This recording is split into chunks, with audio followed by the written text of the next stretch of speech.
We hear a lot about gut health, but how specifically is your gut affecting MS? How does the food that you eat impact your brain and your ability to manage the progression of MS and its many symptoms? Having a real understanding of this makes your food choices so much easier. And the more consistent you are with the right choices, the better and sooner you'll get results. And that's really what we're after. We want to feel better. We want less inflammation, more energy, more mental clarity, and a more resilient immune system. So let's break this down. There are 1 million people diagnosed with multiple sclerosis in the US. So that makes you 1 in a million. And you have a special purpose in this world that no diagnosis can take away from you. So if you are ready to reclaim your body, mind, and life from multiple sclerosis, welcome to my MS podcast. I'm your host, Alene Brennan. Let me ask you a question. If someone were to ask you right now, how can your diet affect MS? How does the food that you eat affect MS? Can you give them an honest answer? I mean, what exactly do berries, sauerkraut, or olive oil have anything to do with MS? It's an honest question, and one that you might get asked a lot if you're talking about your MS diet. And it's easy to get tripped up in answering the questions, and then you walk away feeling ridiculous and like you have no idea what you're talking about and feeling like you lost all credibility. I don't want to go down a rabbit hole of having to justify our food choices to anybody, because that is not what this is about. What you eat or don't eat is nobody else's business. However, I do want you to have an understanding of how food affects your body. So if that voice asking the questions is your inner voice or your inner critic when you're hungry and trying to decide what to eat, I want you to have the knowledge of why you're choosing certain foods over others. And let me tell you, I have packed a lot into this episode. So we are going to jump right in. And you may want to grab a notebook to take some notes, but do always remember, I have a blog post for every podcast episode over on alenebrennan.com. So if you're a big note taker like me, get your notebook and pen ready. Or if you just want to sit back and listen, go for it. And then you can head over to alenebrennan.com for the blog post. Okay, so where do we start? I think we need to start with a basic understanding of how the brain and the gut are even connected in the first place. I mean, they're not exactly next to each other in the body. The brain is all the way up at the top, and your gut is kind of like, I don't know, like middle, lower torso. So how are they connected? The connection is called the gut-brain axis, and it's an actual physical connection from your brain to your gut through the vagus nerve. And again, I'm sure you've heard all of these terms tossed out before, but I want you to have a good understanding. Like, I want you to know what they are so that you feel more knowledgeable about what's going on in your body, but also more knowledgeable about how food is affecting your body, because it just makes those decisions so much easier. So the vagus nerve starts at your brainstem and runs down through your neck, your chest, your abdomen, and then it branches out to a lot of different organs, one of which is your digestive tract. So this physical connection that connects your brain to your digestive tract, specifically your stomach, small and large intestines, is called the vagus nerve. And it basically sends signals to and from your brain all day long. It's like they're just sitting there texting one another all day long. What are they talking about? A lot of things. It could send messages about your emotions, your hunger level, stress. And this information then influences your mood, your behavior, things like eating, sleeping, working out, and it can influence your cognitive functions. So basically, this gut-brain axis is a physical connection from your brain to your digestive tract that enables your gut and your brain to talk to one another. And while that's a really cool fact and interesting thing to learn about your body, it also leads us to the next question of, what does this have to do with MS? It's relevant as we're talking about food and MS because what we eat can significantly impact this communication system. The types of food that we eat can influence the bacteria living in your gut, and that impacts the quality of communication from your brain to your gut and vice versa. You need to have a good balance of bacteria in your gut to have a healthy communication system between your gut and your brain. So if you're eating a crappy diet, lots of sugar and processed foods, pretty much the standard American diet, that will help the bad bacteria to grow, which can negatively impact this communication system, which can in turn drain your energy, mess with your emotions, and impact your ability to just think straight.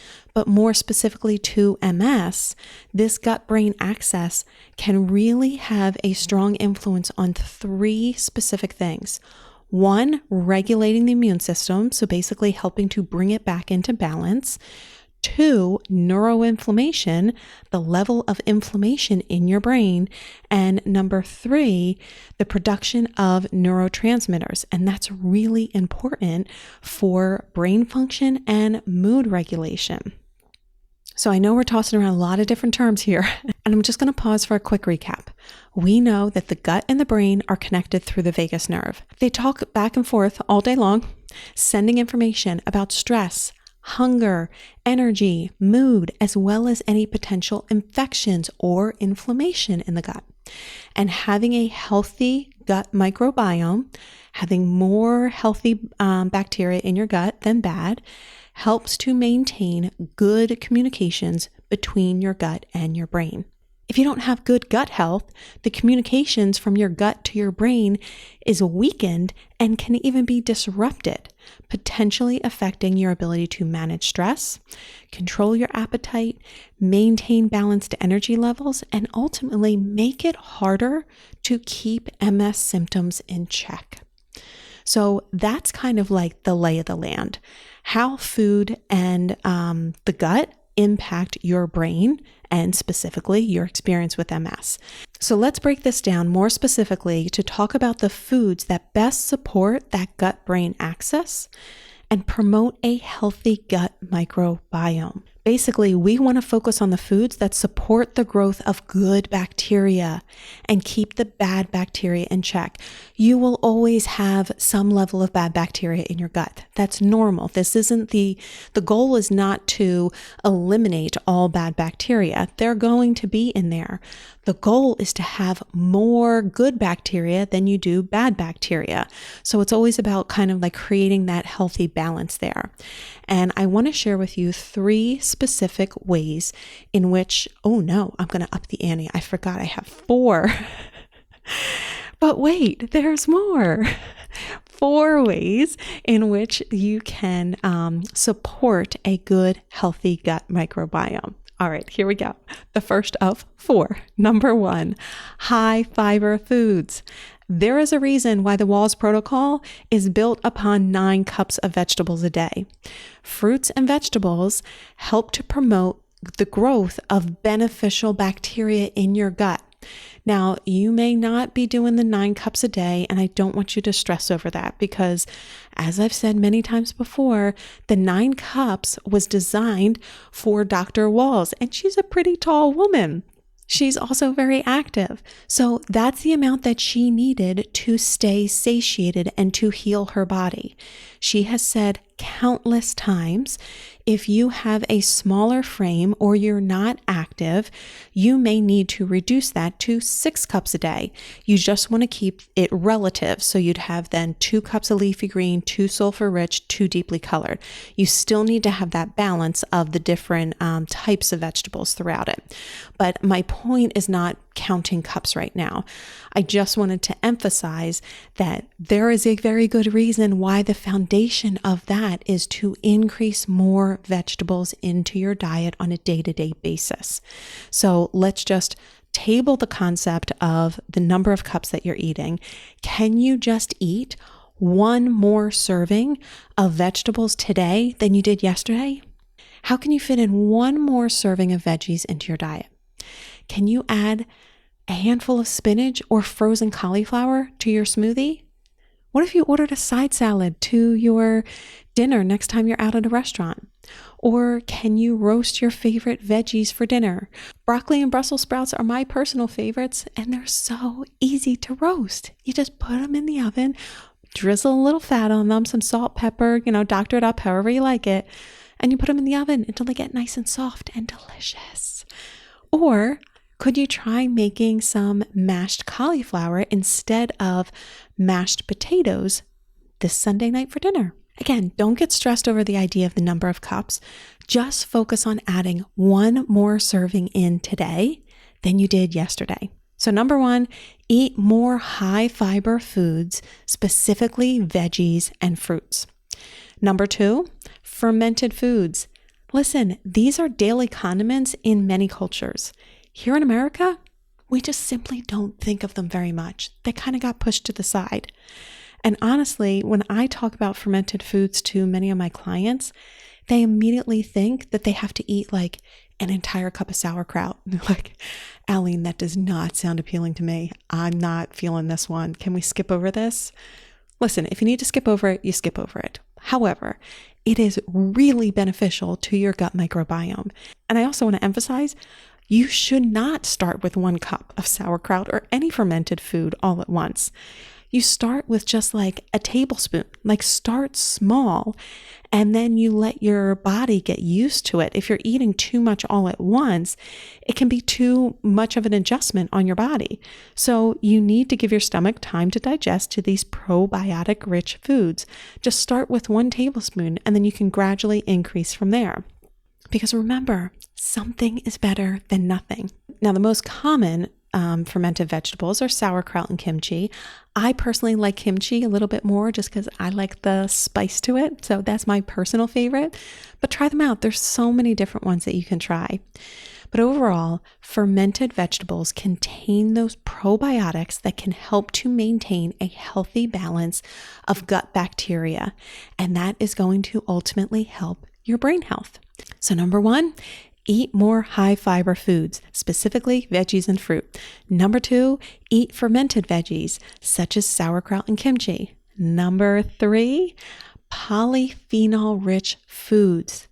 So polyphenols are antioxidants, and they can help to combat oxidative stress in the body by neutralizing free radicals. Basically, that just means that they can help to protect against and reduce the damage of chronic inflammation. And that's one of the main goals as we are managing chronic inflammation in our body. Now, the foods that are rich in polyphenols are berries, nuts, seeds, and olive oil. The antioxidant properties in these foods help to support a healthy gut microbiome. So again, let's break this down to what this means to you on a day-to-day basis. Can you add berries into your salad? Can you use olive oil as your salad dressing?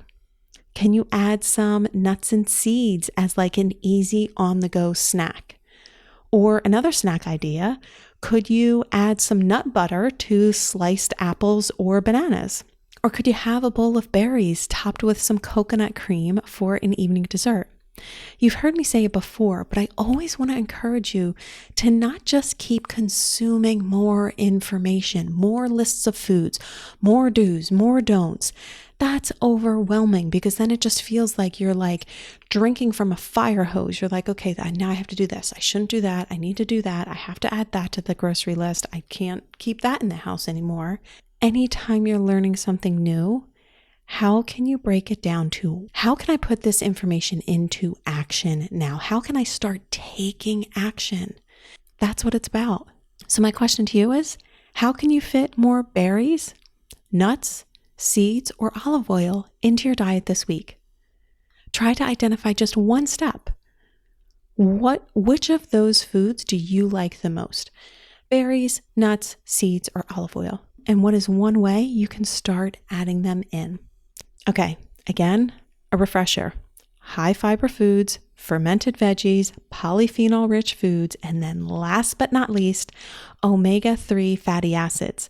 We talked about these in our last episode, which was all about reducing inflammation, but they apply here too. And that's why I think this is so helpful when you start to see the connection. You're like, oh, I need to be eating more foods that are rich in omega-3 fatty acids. Salmon is a fatty fish, and I like salmon. So that's something that I'm going to add in. And that's helping to reduce inflammation, as we learned from our last episode, but it's also helping to support brain health. And oh, by the way, the fat in there is going to help to stabilize blood sugar. So a lot of these lists overlap. When you eat one food, you're not just staying in a silo of, okay, when I eat salmon today, this is just helping to reduce inflammation. And then tomorrow I'm going to focus on foods that are good for brain health. You're eating one piece of salmon and it's giving you all of the benefits. Now, I started off talking about salmon. There's a lot of other ways that you can get omega-3 fatty acids. You can get it through flaxseed, chia seeds, walnuts. So out of this list, which foods do you like the most? Some fatty fish, like some salmon, some sardines, some mackerel, flax seeds, chia seeds, walnuts, which pique your interest? And how can you start incorporating them into your diet?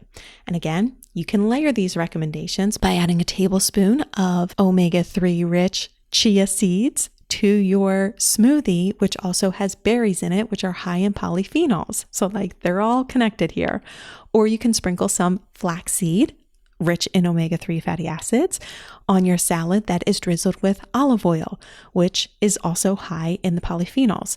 So you're getting to get so many benefits in one meal. Each snack is an opportunity to support your body in healing. It's an opportunity to create a healing environment in your body so you can help to alleviate some of these symptoms and feel better in your body, feel better on a day-to-day basis so that you can do the things that you want in a day, that you can live life the way that you want to. You have the energy and the health to do the things that you want on a day-to-day basis. Oh, baby, do I get passionate about this. All right. So again, I don't want you to walk away with just another food list. I want you to walk away with ideas for specific meals and snacks, because that is what your brain will think of when you're hungry. Next time you walk into the kitchen and open the pantry, it's not going to say, oh, I should have some polyphenol rich foods. Let me choose based on that. No, but it will remember berries, nuts, or seeds. So break it down to specific foods, meals, and snacks that you eat. And if this is an area that you feel stuck in or just really struggle with, reach out to me, because this is exactly what I do with my clients in my nutrition coaching program. We break down the theories and the lists and all the daunting protocols into meals and snacks and things that you eat on a day-to-day basis, whether you're at home, on the go, traveling, or in a restaurant. We make it work for your lifestyle. So just send me a DM or an email and I can share more of the details about it if that's something that you feel would be helpful for you. Now, I also want to take a quick minute to talk about foods to avoid that can potentially worsen brain health and your symptoms. So we've just talked about the foods that you want to increase. I do want to take a minute to talk about the foods to ideally eliminate or at least reduce. So here are some categories of foods that are often recommended to eliminate or at least reduce. Number one, it shouldn't be a big surprise, but refined carbohydrates and sugars. Foods that are high in refined carbohydrates and sugars, such as white bread and pasta and pastry and sugary drinks, all spike blood sugar levels, and that contributes to inflammation and potentially can worsen MS symptoms. So all of those high sugar foods are not supporting your body. Now, I'll be the first to admit, I love baking and I have not completely eliminated sugar from my diet. I don't even know that I will get there eventually. I don't even know that that's a definitive goal for me, because I want that little wiggle room. As I said, I like to bake and I do like having an occasional sweet for a celebration or a holiday or something like that. Do I have it on a daily basis? Absolutely not. I used to. I used to have a dessert every single night after dinner, and I'd have some sweets or candy or like something, sugary during the day. But since switching over to my MS protocol, my cravings for that stuff has just gone away. And that has been so helpful. Like I think back and I remember how much of a struggle it was. It felt like it was like this constant willpower that I had to have. It was like me versus the sugar. And I don't feel that way anymore. And that is a reflection of the changes that I've made in my diet, of balancing out my blood sugar levels so they're not constantly on this major roller coaster and like needing a quick pick me up. And my gut microbiome is more balanced, so I don't have as many bad bacteria in there sending off cravings for the sugary foods.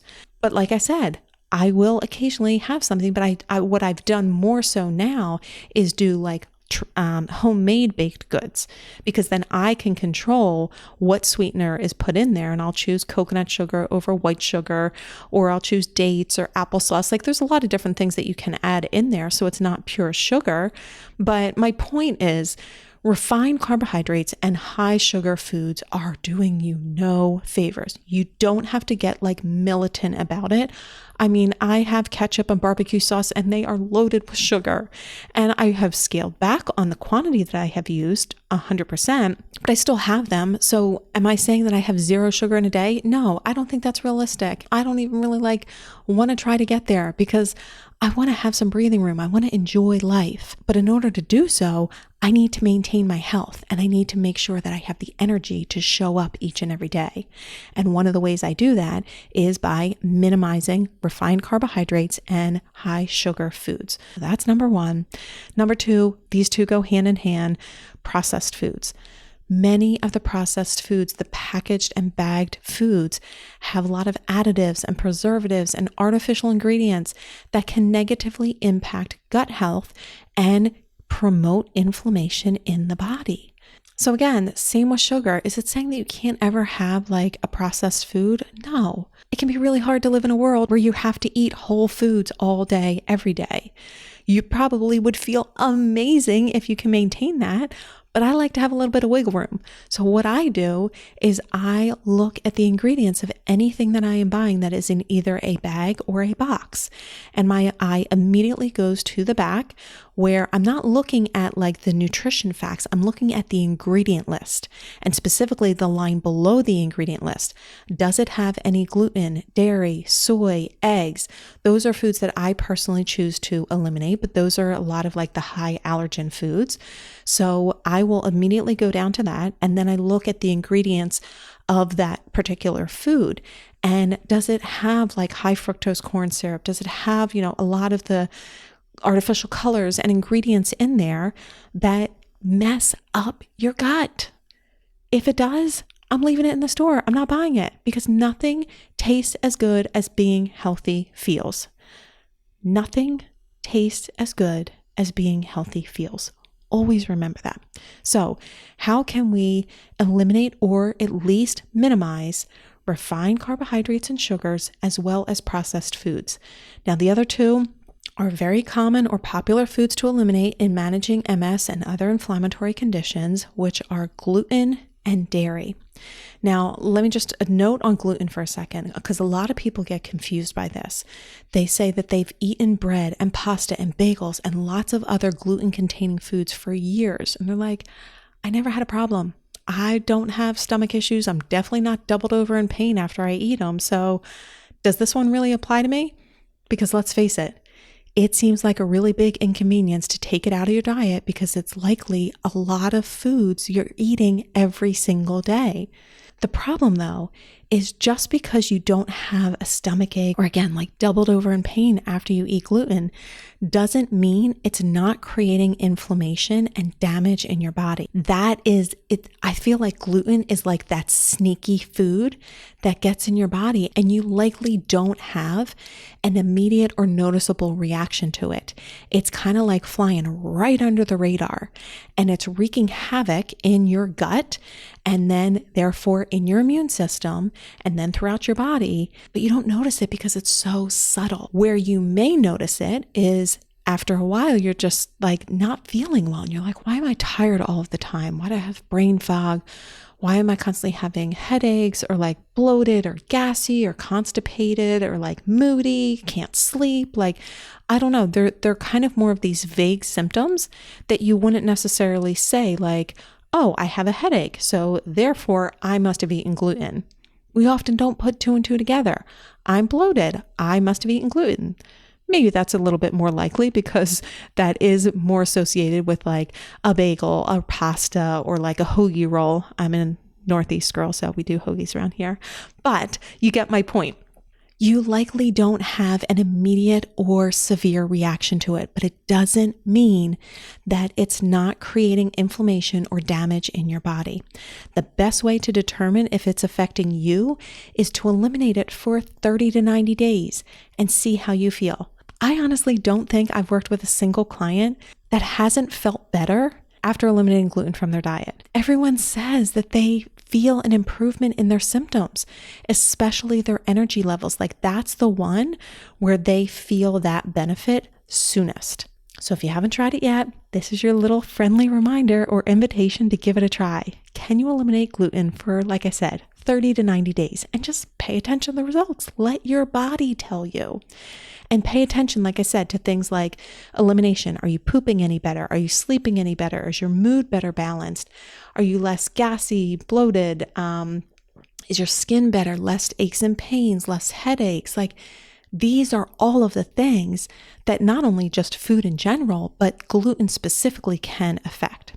Because ultimately, gluten can create leaky gut, which allows substances to cross the gut barrier that shouldn't be in your bloodstream. It allows them to enter into your bloodstream, and that can trigger an immune response and inflammation that can affect the brain, potentially contributing to symptoms like brain fog, fatigue, and mood swings.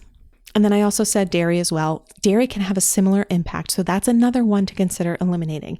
And I know a lot of people are like, don't take away my cheese. Please don't take away my cheese. I love it. I hear you. So if that's one that you can't part with, don't start with that one. Start with gluten. Or if you've done gluten, you're like, wow, I'm pretty humbled by the results. Then what if you just tried dairy for 30 to 90 days? Like, don't think of it as a forever. Just look at it as like a temporary experiment. Because let me tell you, if you get the results of feeling better, you're far more likely to eliminate it because you just look at it and you're like, I feel better. I can't argue with how I feel. So if you feel better without it, it's far easier to just decide I'm choosing to feel better than to eat dairy. And one important note before we wrap, it's always important to remember that each person is different. So this is the concept of bio-individuality. Your body has unique needs. That is why it can be helpful to personalize recommendations for you. But it's also why I say try these on for size. Try eliminating gluten for 30 to 90 days. Try eliminating dairy. See how your body responds. But in all of my years of coaching clients with MS and other autoimmune diseases and chronic illness, I will say that these lists that I've shared with you today, both the beneficial foods as well as the foods to ideally eliminate or avoid, are pretty consistent across the board. It's pretty consistent that these foods are the ones that help people to feel better. And these foods, when eliminated, also help to better manage your diagnosis. So it can be a pretty solid foundation to start. But again, if you feel like you need a little bit more help in personalizing it, reach out to me and I can share some more information about my coaching program. So let's do a quick recap here, right? The gut and brain have a physical connection through the vagus nerve. They talk back and forth all day long. They send signals about stress, hunger, energy, mood, as well as any potential infections or inflammation in the gut. And having a healthy gut microbiome helps to maintain the good communication between the gut and the brain. If you have poor gut health, the communication between the gut and the brain could be weakened or disrupted, potentially affecting your ability to manage stress, control appetite, maintain balanced energy levels, and ultimately making it harder to keep MS in check. The foods that you want to focus on eating: number 1, high fiber foods, specifically veggies and fruit. Number 2, fermented veggies such as sauerkraut and kimchi. Number 3, polyphenol-rich foods such as berries, nuts, seeds, and olive oil. And number 3, omega-3 fatty acids, fatty fish, flax seeds, chia seeds, walnuts. And the foods that you want to try to avoid, reduce, or eliminate, whatever you want to say, sugary foods, processed foods, gluten, and dairy. And as I said, personalize these to you. But most of all, start with one step. And I want to cheer you on in taking that first step. Send me a note, send me an email, a DM, reach out to me and let me know what your first step is that you are taking, because I want to cheer you on. And quite honestly, I have a lot of resources that might make your journey a little bit easier. So if you have any questions or need support in getting started, let me know. Again, send me an email, send me a DM on social media. I love hearing from you. Well, my friend, we've reached the end of this episode. Pick one lesson from today's discussion and put it into action now. It's time to reclaim your body, mind, and life from multiple sclerosis. And for more resources, events, and programs, head over to alenebrennan.com. See you on the next episode of my MS podcast.